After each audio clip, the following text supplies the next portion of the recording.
Hello guys, and welcome back to Strategic Command World War II World at War with our Axis playthrough. In the last episode, we took care of almost everything Germany had to do in April 10th, 1942. Wow, Germany has so much to do. They're carrying this alliance on their backs, as expected. One thing we didn't do is look at Iraq and what the Turkish minor under them has to do. So we have the Indian Corps here still holding out at Kuwait, and we have some injuries, but we can get some pretty good damage dealt. I'm not really sure at this point if it's better to reinforce or press the attack. Let's try pressing the attack with the experience we've gained so far. 2 damage dealt with that army. Unfortunately, we were supposed to get more than that, but oh well. We'll go ahead and attack with the core, dealing 2 damage. We were supposed to deal 1, so I guess that makes up for it. Supply around here is just terrible no matter what way you cut it, but we can just move normally like so. We've upgraded this one. Let's move it in, get a blitz attack in. 1 damage dealt. Unfortunately, only 1. So it has experience now, but it's going to lose that the moment it reinforces, and we didn't actually lose anybody or anything. In fact, probably just gaining some experience of our own. So is that progress? I don't know. We might be here forever with Turkey. It's fine though, because Italy is having a much better time. Honestly, here's what I'm going to do, because this is a little ridiculous at this point. So 2 things. 1, this fighter is going to move back over here, where it can actually reinforce properly. The 5th Corps cannot force march, but we can't really get through here with this army in the way. We gotta focus on one thing at a time. So, let's go ahead and take the 5th Corps. We're gonna move it towards Baghdad. A little more manpower in this region, maybe to flank around, can only be a good thing. Something has to hold on to the capital of, what is this, Jordan, Transjordan. Otherwise, not nice things will happen. More things to look at as Germany, namely, the submarines. They can all get upgrades, and some of them can get a lot of elite reinforcements. So, well, they can only go 1 at a time, so let's get some upgrades. Advanced sub. I guess primarily just upgrades. Going to spend the rest of our MPPs, but they'll be upgraded. That sub upgrade is fairly recent, I believe. There you go, down to 32 MPPs, not a lot remaining for anything. Looking at Italy, well, we have our target, and we can do some damn nice damage without even having any support, so wonder what happens if we use some support. Now, we do have enough supply to actually start reinforcing these, but they're not very injured to begin with, and we're not going up against a full-strength enemy, so let's just give it a shot. I'm sure this fighter will get involved. This one will help now, because I believe we moved this one. Yeah, this one's moved too far away, but that's fine. They're fairly similar. This one's a little higher. I'm okay with taking some damage. It's fine. Escorts, we deal 2 damage. Our escorts take 1 damage. Our bombers take none. We deal no damage to the enemies. Our bombers take 1 damage from the enemy. We'll probably want to reinforce these next turn then. But for now, they're doing an alright job. Let's go ahead and attack with the 5th Army first. Yes. We have elite reinforcements. We have experience. We just lost our elite reinforcements. We dealt 2 damage. Okay. Let's go ahead and attack now with the 1st Army. Dealing only 1 damage, even with elite reinforcements, is kind of fucking brutal, man. Now, we have weakened it enough to actually just straight up move the 10th Army across the river, which is interesting, but it can work. Let's move across the river then. Oh my god, this might just work. We might just take Cairo this turn. Oh my fucking god, we dealt 4 damage now that we're across the river. Jesus Christ. I don't know why this one just cannot move across. It should have enough action points. 3 out of 4. It's a core. I mean, you'd think it would have enough. Well, then we'll take the 5th Army and step that on Cairo. Take that. Claim that for us. Now, by all logic, as I understand it, Egypt should surrender now. There's no secondary capital, I believe. There's no alternate capital for Egypt. So, let's move the 1st Army over here onto this road to protect the Ghazoni HQ. Not that that's too important, but we definitely don't need to be in a rush now that we've taken the point. We'll move this core back, we'll move these tanks back into places, ideally, where at least this one will be able to get some upgrades, some elite reinforcements. Tank actually needs normal reinforcements, but we'll get it when we get it. The job of the Italians, then, is done. Primarily. I mean, they needed to take Cairo and make Egypt fall. Egypt should fall now that we've taken Cairo. And even if it doesn't somehow, we should have done enough to basically overwhelm Alexandria. And I don't think it's really even going to come to that, because this is a minor with no alternate capitals. That should be Egypt, meaning all we're missing to get the surrender, the enemy surrender, is Moscow, or well, just the collapse of the Soviet Union in general. They do have an alternate though. So that is nice. That means there can be less emphasis on what the Turks are doing. We still do, of course, want to mop up this area. We can't just leave it and abandon it. We have to kind of keep going. So Italy, I think, will still focus down here. I think I'll have Italy keep mopping up, cleaning up around Africa, the colonies. They can take them while the Germans are focused elsewhere. Though I definitely don't need to put as much emphasis on getting this expeditionary corps down to Africa now that that's taken. I'm also not going to send them east because Italy doesn't have the MPPs to micromanage so many fronts. They can only really focus one good place at a time. I tend to exploit that, because even though my goal is to get that allied surrender, I am trying to play as if there's a chance that it doesn't work, because, you know, maybe a script doesn't fire, maybe, shit, I don't know, something breaks, maybe I just fuck something up, who knows? I don't. Let's move this Italian garrison onto here, because I'm sure that's what I intended that to be, a garrison for Tirana. So it's there now, it's good. You know what I'm realizing? If you actually do win as Italy, forget about conquest elsewhere. If an allied player doesn't open up a front against Italy, you have so many options with them. Despite their limited capacity, you can use them for quite a lot. You could redirect all their land and air forces to help Germany, that's one option. But they also have a decent navy. Combine it with the German navy, and then you have a force that, if you haven't invested into it, it might be difficult, but if you take the time, you have a force that could fuck up a lot of what the Brits have, especially if you've been as lucky as I have, and you just dismantle almost the entire British carrier fleet. Especially if the Brits decide to put shit by India, which, as we see the Indomitable carrier here, they have put stuff over by India. Italy is free, in a way. But I know what I'm going to do with them. I have that in mind. Let's go ahead and look down here where we have to continue attacking all the time. Abyssinia Corps deals 2 damage, takes none. Just amassing experience. 2 damage, takes none with the second corps. We're just going to keep going back and forth like this. Well, not for too long. They have 1 supply left.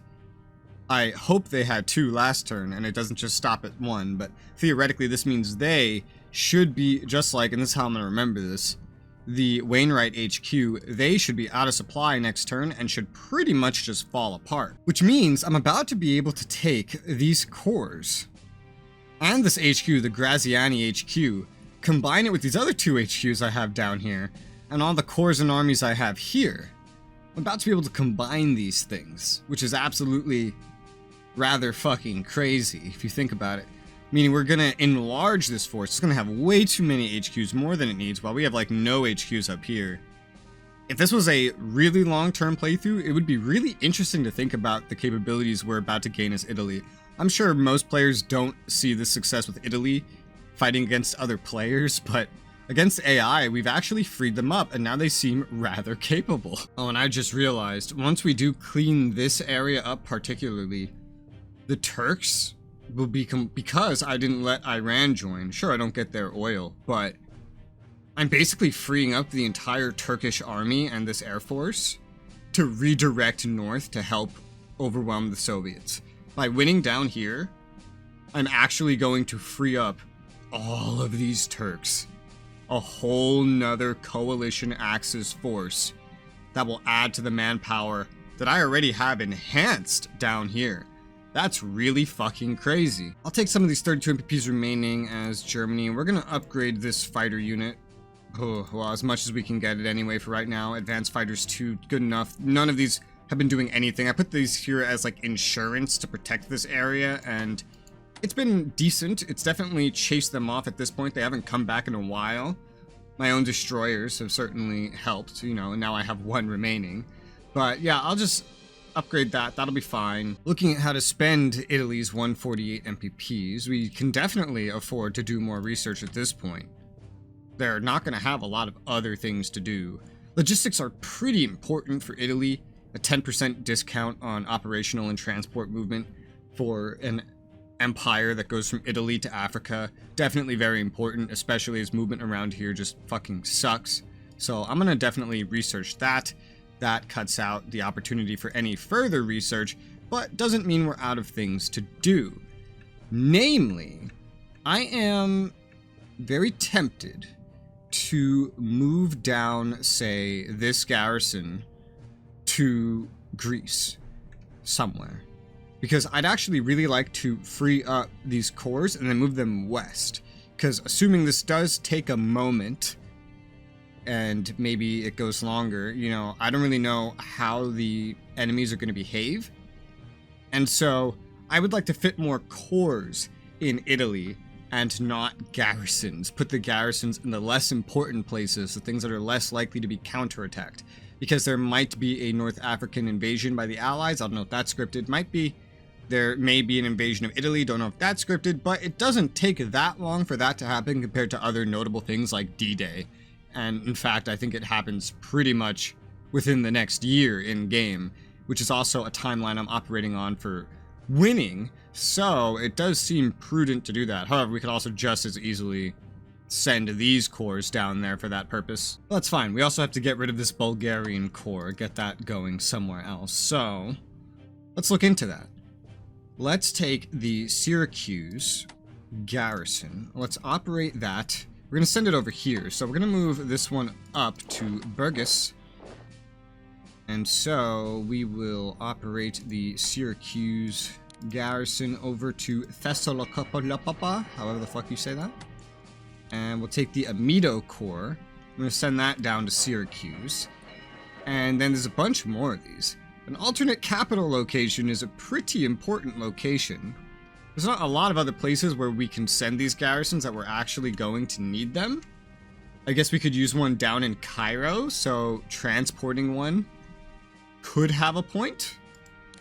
Ideally, I'd want this transport to pop out. Well, actually, transports can go in one turn, huh? Let's try that out. Let's transport this garrison and then send it down to Egypt area, because it can fill in where Cairo's going. Because we're going to need something to sit on Cairo. A garrison's the best for that. You don't need garrisons down here. It's just easier to have garrisons in Africa than cores, because they're, you know, there's a big importance difference. Oh, hey, there's a national morale objective. I didn't even see that there. I thought it was weird that this didn't have one of those. So operate this one down to Naples. Now we've moved 2 of those cores in. We still have 2 more garrisons already built and ready to go. We're not producing anything else here, but we still have 2 more garrisons we can recruit as well. So we move those 2 garrisons out, for example, and make 2 more, and then move them over here. They can free up these cores to go over here. We also don't need to sit on Athens, but I'm not going to leave Athens with nobody in it because it's a capital. So that would allow me to have even more cores on this side and put them in places where I could expect someone would try to land. I mean, really, that's just going to be in the south. So just dumping one here and then maybe another one up here would probably cover everything, and then just leave the other 2 garrisons somewhere behind or send them somewhere into Africa to go sit on some capitals like Khartoum, and then even in fact shifting cores or something to like Tripoli, just one, would probably be prudent as well. I don't know, but we can move this garrison one little spot for now, and anything else can wait because we're down to 7, and 9 MPPs respectively. I can take this HQ and move it a little bit, but it's not going to get very far anyway, so there's hardly even a point to doing that if you ask me. Everybody else has taken their moves though. So let's go ahead and hit end turn and see where this takes us. Chinese morale suffers from the loss of Chongqing. Yeah, I'd assume so. That's your fucking capital. US morale suffers the loss of Cairo. Yeah, a capital. German national morale boosted by capture of Cairo. We're already over 100%, doesn't matter. Capture Cairo increases Italian national morale. Oh, better. You're the ones conquering it. Oh yeah, Italy's gonna get the MPP plunder. China government moves to Lanchao. I'm unsurprised. With the British defeated in Egypt and Cairo in our hands, there are thousands of Egyptian nationalists calling for the right to take up arms and serve with us in the war. Really? Form these men into a garrison unit to help protect our gains in Egypt and the Middle East. Why is this for Germany and not Egypt? Raising this unit in Cairo will cost 25 MPPs. Would you like to authorize recruitment and training of this Egyptian legion? Egyptian nationalists hope to take advantage of an Axis victory over British to gain independence for their country. They may have been disappointed had Germany won the war, but in the immediate excitement following an Axis victory in Egypt, no doubt the Germans would have found sufficient volunteers to form an Egyptian legion. So basically, I insta-summon a garrison down there for half the price of a normal garrison. The only caveat, if you want to call it that, is the fact that it's going to be in Egypt and not in the Soviet area where I might actually want it. Well, more garrisons down there can only be a good thing if we're going to be stepping over more locations, more African locations. It can serve to sit on something. Hell, I mean, in Cairo, right? Like, so that takes care of Cairo, which frees up that other garrison for, say, Sudan or something. Sure, why not? It's a cheaper thing one way or another, and operating them doesn't take very much, and we will eventually have something going through here, maybe? I don't know. 32 MPP plunder for Italy. For Japan, just says Axis, not Japan, but plunder 25 MPP from Chongqing, only 25 MPP from the capital of China. I understand it's the wartime capital, but what the fuck? Mexico joins the Allies. Wow, Mexico and America on the same team? You don't see that very often. Egyptian Legion is formed in Cairo to serve the Axis. Yay, it's next to a plane. Australia mobilizes its home defenses. No. Bad. We disrupt shipping near Melbourne. And near Wellington. Don't know if that does a fucking thing, but... Bombers hinder supply to Australia. Sure, yes. It's cool to know that I don't need to put bombers here, but I still don't understand how this really works. We got Naval Warfare Tech Level 1. Oh, nice. So that's more morale for our Navy. Italy gets infantry weapons level 2. Hey, and you didn't even need us to take Cairo. Good job, guys. Your job is done. Now you're just here to help. Advanced subs level 2 for Japan. Oh, nice. Too bad none of my subs are anywhere where I could really upgrade them. Damn, DEI money's here, baby. Even with a little bit of rating, 432 MPPs total. 244 collected normally. So we're basically almost doubling. Basically would be doubling from all these. But this also includes plundering Chongqing. Wait, is this like... Wait, what? Hold... Is this a per turn thing? Because look, plus 25 plundering Chongqing, but there's nothing listed for Cairo. Is this a per turn thing? Do you just get 25 per turn from plundering Chongqing all the time? That can't be the case. That must just be an inconsistency. That's the only thing I can possibly explain that as. Sub dives from attack. Yeah, it doesn't have a lot of supply, so it's not going to do very well. But this dumbass... What the fuck? How do we take 1 damage from a fucking light cruiser? That doesn't make any sense. Oh god, the American subs are up here. All of our subs are diving, so we're gonna have like no rating. Light cruiser's running away to hide somewhere. Ooh, oh my god, this HQ just ran away a little bit. Okay, lots of troop movements. Okay, so we have some operation of some Chinese units. I think they're just reforming around Lanchao, their new capital. Reinforcing all over the front, everywhere that they can. Of course, over by Hilo as well, but I've planned for that. I haven't seen the American Navy attempt any counterattack over here, so that's weird. Kind of would have expected that to happen by now. Okay, they're upgrading this light cruiser by the Philippines. I don't know how they own this port, but they do, and they're just sitting on it, not doing anything. It's kind of weird. Probably moving maritime bomber. It's a battle cruiser. If I'm just seeing more and more enemy capital ships out here as time goes on, I don't understand. They're trying to bomb my coastal batteries. I would love to get some anti-air next to that. I just don't have it to spare at the moment. My priorities keep bringing me elsewhere. Like, Moscow is just more important. Holy shit, here comes the Indians. The Indians are pushing towards Rangoon. They're gonna take that oil. Okay, so we do still have the enemy Brits still in Egypt, though. So we have to root those out and deal with them. Oh my good god, look at these fucking escort fleets. They're so active. They're so active, they don't even get a good chance to recover. They don't even have ASW yet. And that's the crazy thing, man. Like, I made sure to always keep my anti-submarine fleets at, like, max. What the fuck is all this? What is all this? Indian paratroopers, I think. And a corps or an army? The Chinese are suffering attrition losses around Chongqing. I expected this. They'll die nice and quickly. I guess some Indians went to Africa after all, a couple of them. Yeah, and they're down somewhere where they could cause some problems, but not in the long term. Disrupt shipping. I still don't really know what that does, but we're disrupting it, so that's cool. And a little bit of raiding. Vote in a plebiscite to allow conscription. That won't really affect anything in-game, so... This far without having conscription, wow. Damn, Canada, what were you even bringing? I don't know. Fighters, corps, yeah. Destroyers everywhere. A battleship. A fucking battleship right there.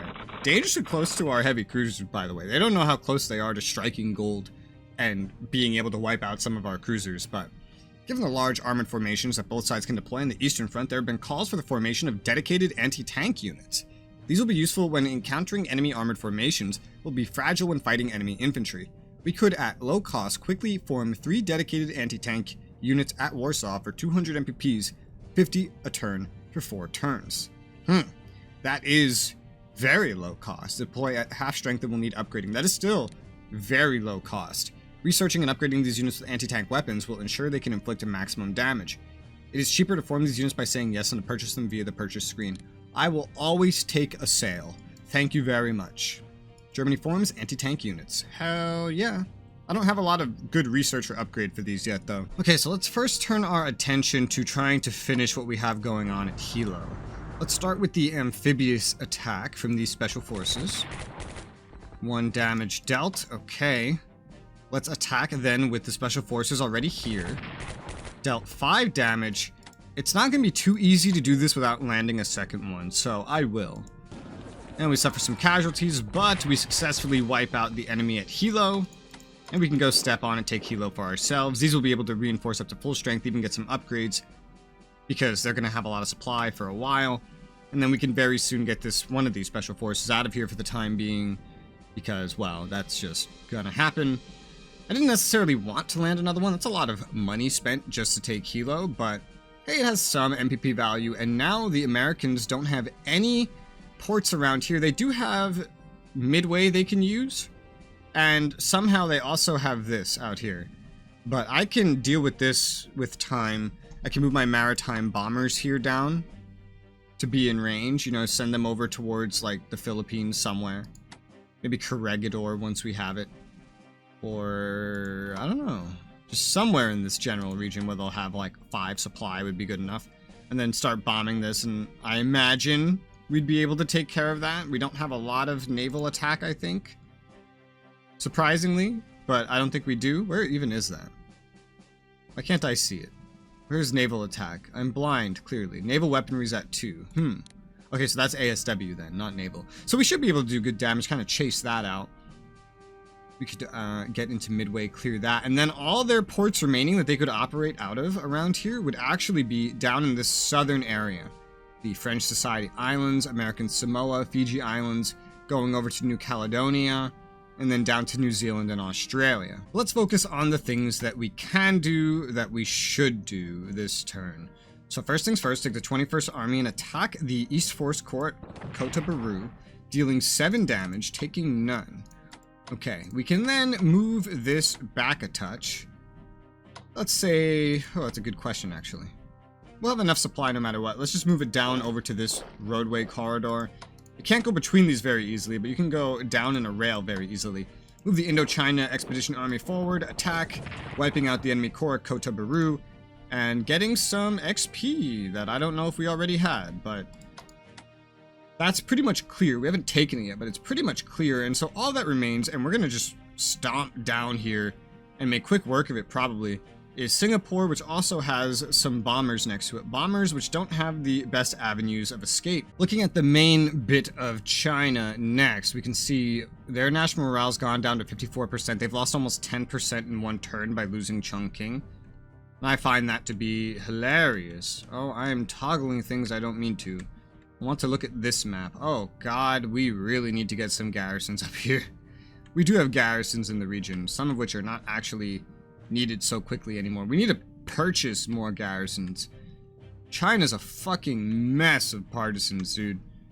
That's gonna be so annoying.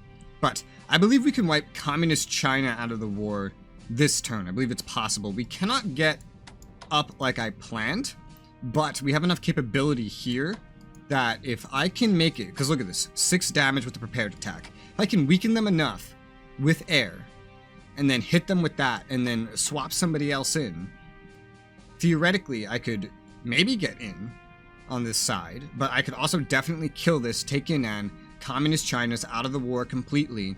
That's less MPPs for them. It's not a lot of MPPs, but it'll be a blow to their morale, certainly.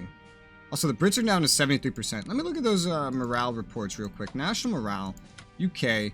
Some of this is definitely from Cairo. I wish I could see the exact causes. Like, is that stuff I'm doing by New Zealand and Australia causing any national morale dips? I don't know.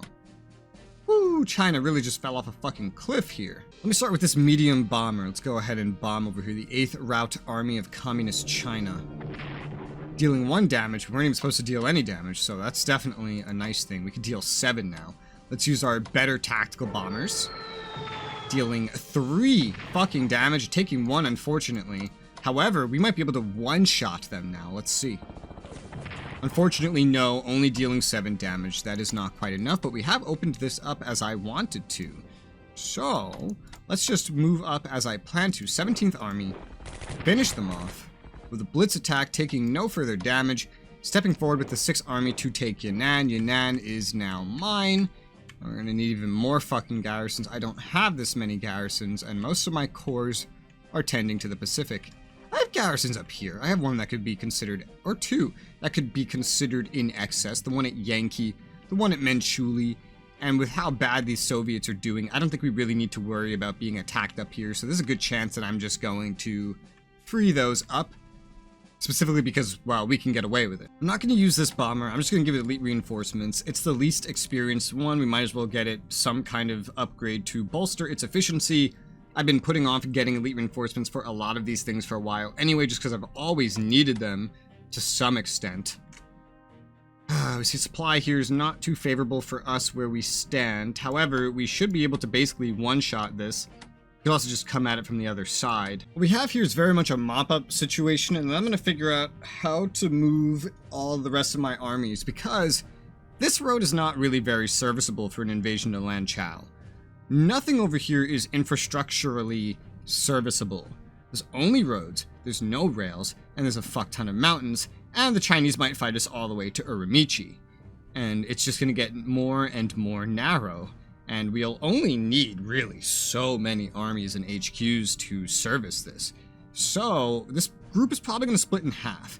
Half of it going up this way through Lan Chao, which is already pretty narrow, and then maybe slightly more than half because it's not an even number of armies towards Urumqi. The other half splitting off to take Kunming, Wanting, and then going down both by operation and maybe by northern flank into Burma to form a line against India and form a new front there. With that in mind, let's go ahead and take the 3rd Army and attack the enemy corps here, wiping them out in 1 easy shot.